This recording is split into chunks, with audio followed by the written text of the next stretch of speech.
Hi, I'm Jaimee from Jaimee Rose Interiors. Welcome back to our YouTube channel. Today we're going to talk about the hottest trend in design, besides a speakeasy, which is dark moody paint. When to do it, how to do it, and how not to mess it up, including this cocktail, which I'm sure to mess up. So people are kind of tired of white. It's still classic and will forever be, and I will always love it. But after all that whitewashed look that we had for so many years, people are really getting excited about going rich and moody. Maybe we're doing a burgundy room. Maybe we're doing a green room. This is Vintage Vogue by Benjamin Moore. I know you want to know. Maybe we're doing an all black room. People are really excited about this idea of having a space that feels like someplace else, which is the first trick of when you go dark.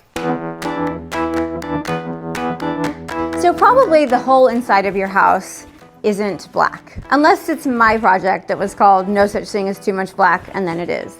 But probably most of your home has different lighter tones on the walls. And so sometimes when you're working on a space, like say a speakeasy or a bar, you want it to feel special. You want it to feel different. You want it to feel like a destination and have a reason to go into it. And going dark makes it instantly feel different than anything else. And it feels like, oh, let's go to that little nightclub in our house. Most of your walls in your home are probably a lighter color, maybe white, maybe beige, but they're probably not black or dark green. So when you want one room in your home to feel like a special place that transports you, that takes you out of your home, out of your everyday, it's a great idea to go dark because you walk in and instantly it feels totally different, and like maybe you just wandered into a really cool nightclub in San Francisco. When you walk into this home, this room behind me, our little speakeasy, is the first room you see. And always, when I first walked in the door, I thought, oh gosh, that room is so dark, it has no light. I know just what to do. We're gonna paint it all a dark color. So when you lean into the fact that there is no light, or a very little amount, this room has a bunch of beautiful windows in it, but the light isn't really coming in. There's a gigantic hedge blocking it. When you lean into the fact that this room is dark and it feels dark, by making it very dark, you instantly get a very cool vibe. And it doesn't bother you anymore that it's a kind of dark room in your house. Dark paint is a great band-aid for another common problem in homes, which is a low ceiling. Of course, this isn't really that low of a ceiling, but in scale with the rest of the house, it is. And so when we painted it dark and wrapped that paint all across the ceiling and down the walls everywhere, the dark ceiling goes away, it just fades. The eye goes right across it, and it actually makes you feel cozy and warm and vibey.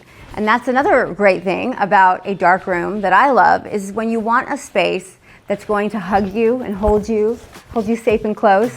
So, low ceilings, go dark. Everyone wants a speakeasy in their house right now. It is like the #1 thing our clients are asking for, and we're having a ball with it. But when was the last time you went to a speakeasy that was white? Or a bar that was like all white? Maybe you were in Santorini or Ibiza, but probably not like in Paris or London, and you probably didn't have to whisper a password to get in. So if you're designing a bar in your home, you should definitely think about going dark, because it will have a true editorial read of a dark, vibey bar. And also, here's a little trick. Liquor bottles look beautiful in a dark space. Not so pretty in a light space. They look kind of messy, but in a dark space, you have them out for utility and function, but they're not like, hi, I'm vodka, hi, I'm whiskey, and they just look like, oh, cool. Great collection. So neon was kind of birthed in bars. You think of like the Coors Light sign and all of the beer signs. We probably don't want those, but they give a cool glow. And like, look how I look young and 25 in the red glow of Elvis. And people like to feel pretty in spaces, and that's another thing that dark rooms do. You have a softer glow on your face and you feel just a little more pretty, just a little sexier. So finishing a dark room, sometimes people think that that's hard. Everything's gonna be blah, it's gonna just be like black on boring, and that's not exciting. No, it's not, but that's not what you do. You want to layer on different textures, different colors, different tones. So if you study this room carefully, you'll see we have piles of fur because that's my signature move, and you know, it's cold in Phoenix. But we also have velvet, so that gives you a texture, something to touch and feel that's really close to the color of the walls. But we also went with sculptural sofas, so that shape became our statement instead of color. And then we layered on colors in similar saturated tones, but different shades. So we have burgundy, we have blacks, we have camels, all in combination with these gorgeous green vintage Vogue walls. And that together becomes something really interesting. You also want some pattern, so we have some stripes. Our rug has blue in it.